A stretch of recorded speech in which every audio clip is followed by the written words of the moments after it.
I'm only allowed to use small ones. Right. They bitch about how tight I do everything up. You're not got to talk one. So I'm relegated to small handles, and not allowed to have my hand at the end of it either. Alright.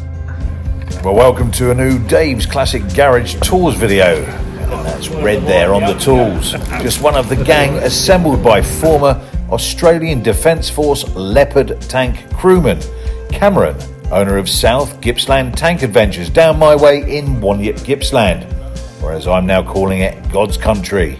I popped up a little while back to have a tour of all the kit Cameron's amassed and got the opportunity to take the gunner's seat in a run-out in the Jagdpanzer. And what an experience it was. Totally awesome. Check it out.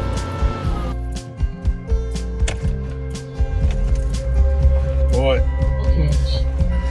Bluetooth mode. Wait for connection. Bluetooth connection success. Okay, well, it's absolutely amazing that I haven't done this before. I've been living in this place for about, 6 weeks now. And I've seen the sign on the road. I popped up there a couple of days ago to see Cameron. He was happy for me to join the group and come along, do some filming. I'm in South Gippsland.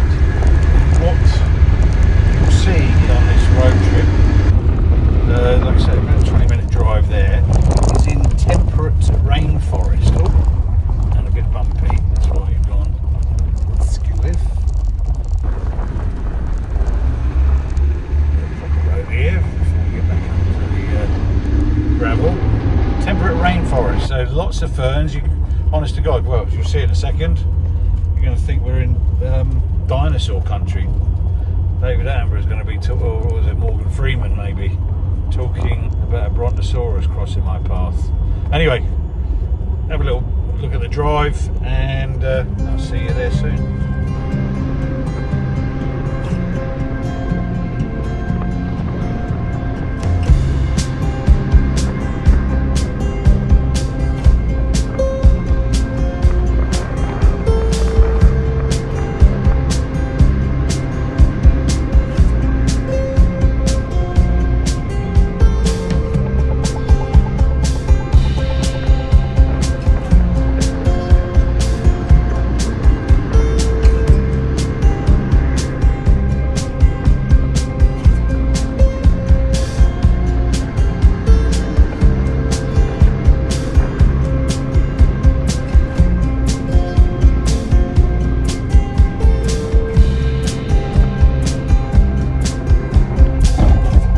This bit here, I'll have to pull over. I just, crikey, are we in Brazil or what? Let's have a look, see if I can turn that around? Maybe have to look at it that way. I'll never figure that one out. Look at that. I mean, where are we? South of Australia, next stop South Antarctica, or maybe Tasmania, or the Amazon. Blows my mind away, this place, I tell you. Anyway, see you there.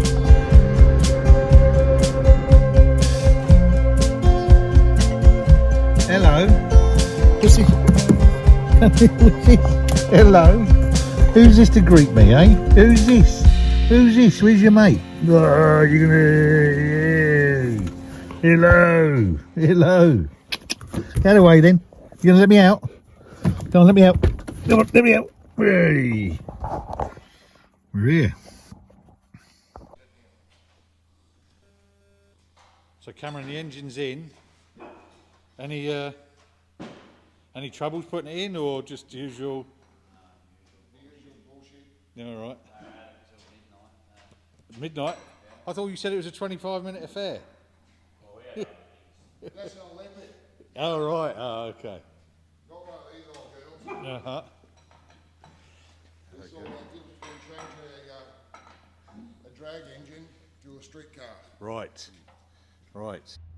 So yesterday I found the lads tinkering with the MTU 8-cylinder diesel engine, readying it for today's lineup of customers that included me. This being a car channel, I was of course taken aback by the logos on the side of this unit. So the army man did the whole time on the 8 out of 10 cylinder version of it.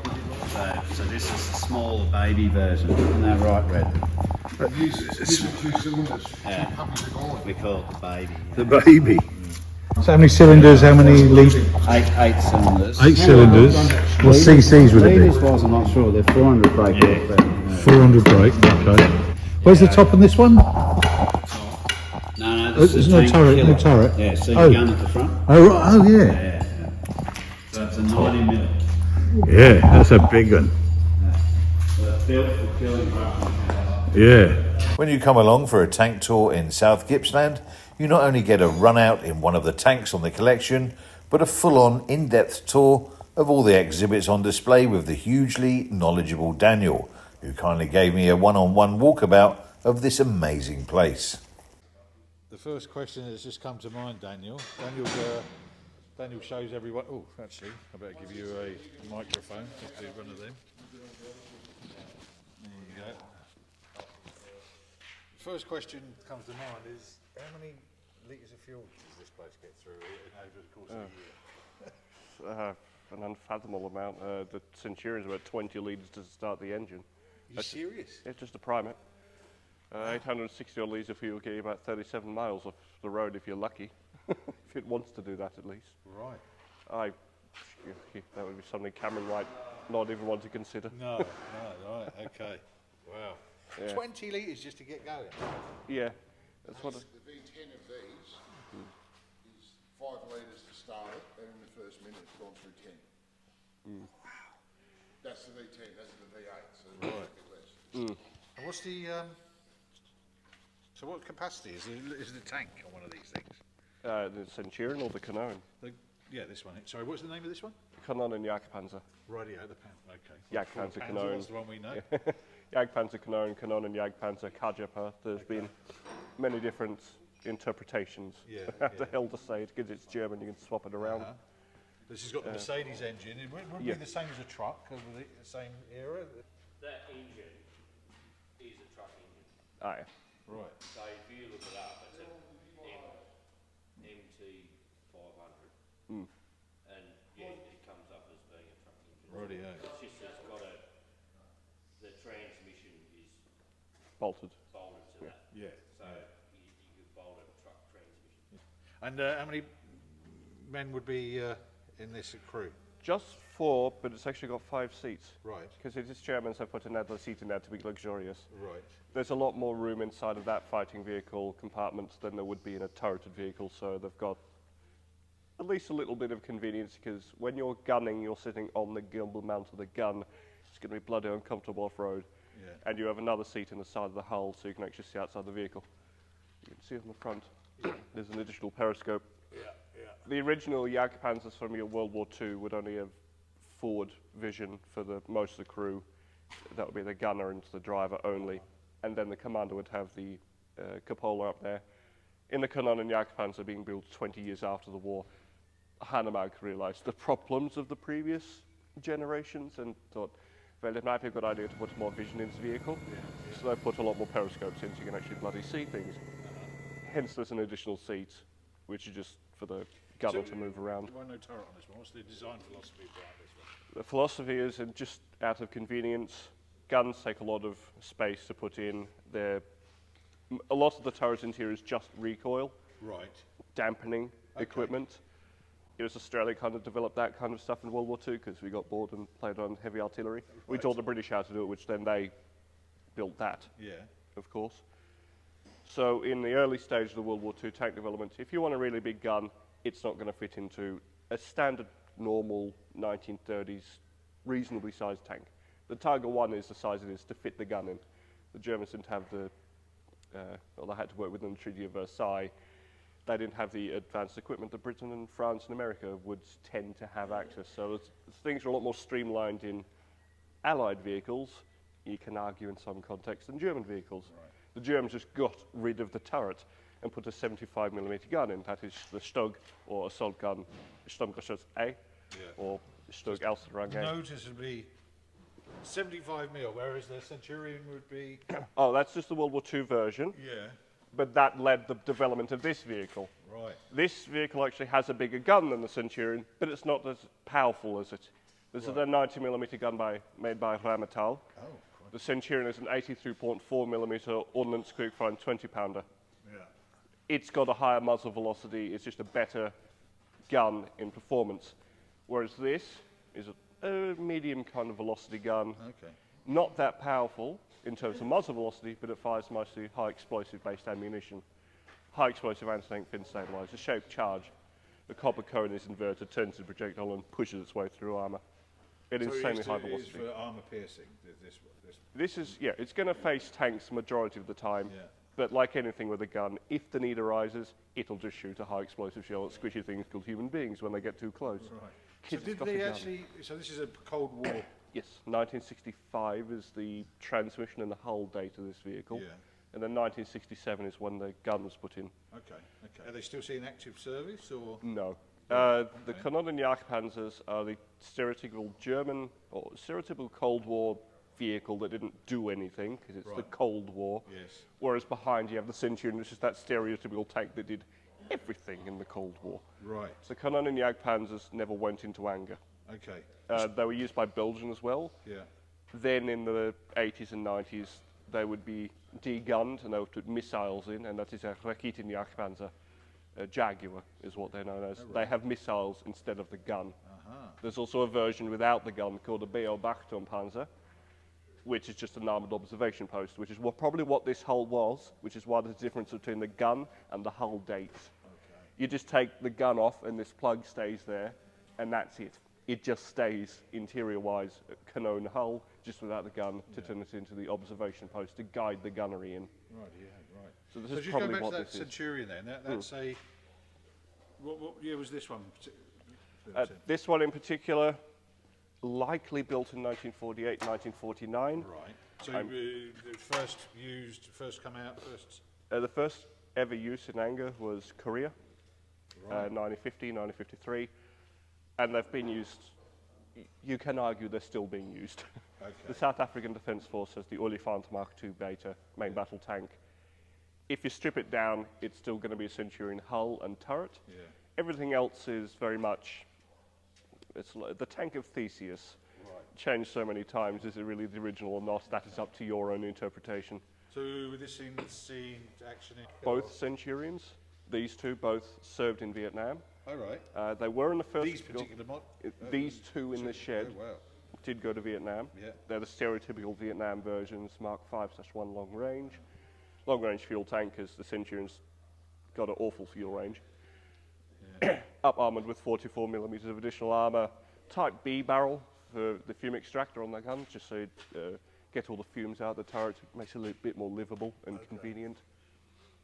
Whereas in the first Gulf War, 1991, there were modified Mark 5s, they're called Avarice Assault Vehicle Royal Engineers, with a whopping big 163 or 5mm gun. Demolition. It's just a demolition vehicle. It's got a dozer blade on the front. They've got explosive reactive armor packed all over the vehicle. It's just that the most British thing ever happened to them.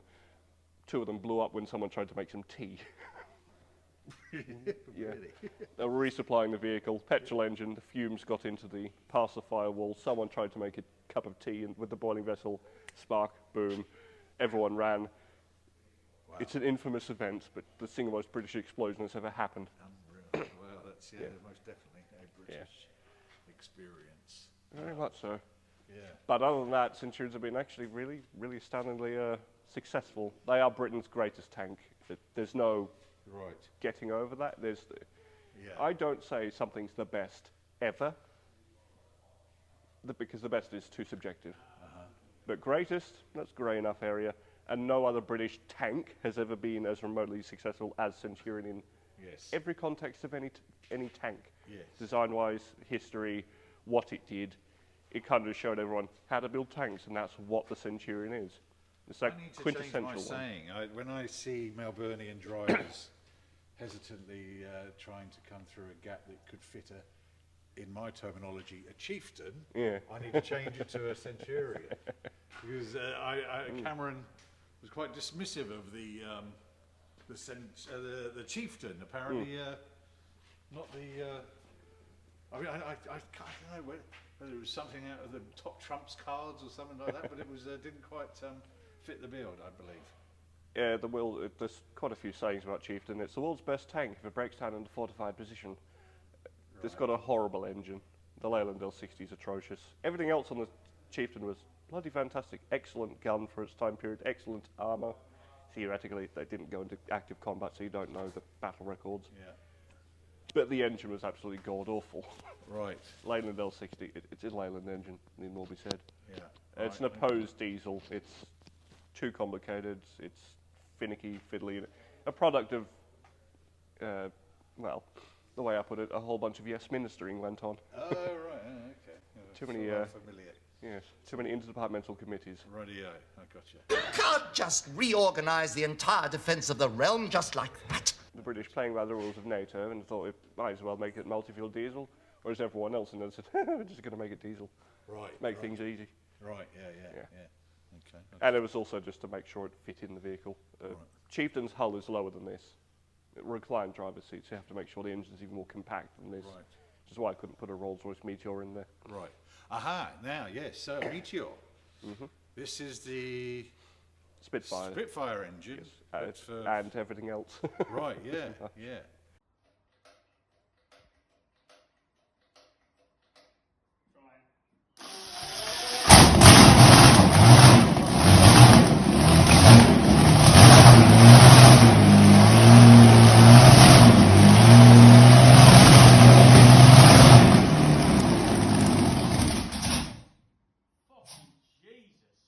So, developed further on from the Merlin, what it was originally then? Yes, from an early Merlin. Right. Very, very early Merlin. Like Battle of Britain Mark 1 and 2A Spitfire is what the Meteor's based from. Okay. A Rolls-Royce Meteor is technically built by Leyland, Rover and Morris. Yes. Leyland was a truck manufacturer. Rolls-Royce built aircraft parts, hence the grade of the engines was infinitely better than a truck part. Yeah. Leyland helped Rolls-Royce make it into a vehicle, a land vehicle engine, where you don't need the a Rolls-Royce Meteor is 637, 650 horsepower, whereas a Rolls-Royce Merlin of that particular type should be 700 to 800 horsepower. It doesn't need that horsepower. Right. And the tests that they did on a series of poor old Crusader tanks, it didn't end well for the vehicle or the crew. Oh, right. A bit too fast and a bit too violent an ending. Right, I see. To put it mildly. Okay. Whereas this was sufficient enough to get the job done. Yeah. The problem is, if you're going to criticise the Rolls-Royce Meteor, and rightfully so, for a tank, it's just too complicated. It's a fantastic engine, but it's just finicky, because it's an aircraft engine. 48 spark plugs is a V12, so there's 2 spark plugs per cylinder, because you need to make sure the fuel is ignited properly in an aircraft. You get a bit of a misfire in an aircraft, you're going to die. You get a bit of a misfire in the tank, so if the tank sounds a bit funny, oh well, keep on going. Right. You won't die. So there's a whole bunch of built-in redundancies you don't need on tanks that are built in onto the aircraft nature of the engine. Yeah. But if you take them off, it's no longer Rolls-Royce Merlin. So it was out of convenience, I just kept all those redundancies on. Yeah. And make sure that the fuel's ignited properly. Yeah. But it's a pain in the backside doing basic maintenance on. Right. Changing the carbies and the fuel pumps. Stereotypical British World War II tank, everything's in the way of everything else, which is just what it's like on all tanks, but British ones a bit infamous in that context. Right. Crikey, doesn't time fly? That's it for this time, but make sure you subscribe and hit the notification bell for plenty more tank tour action to come.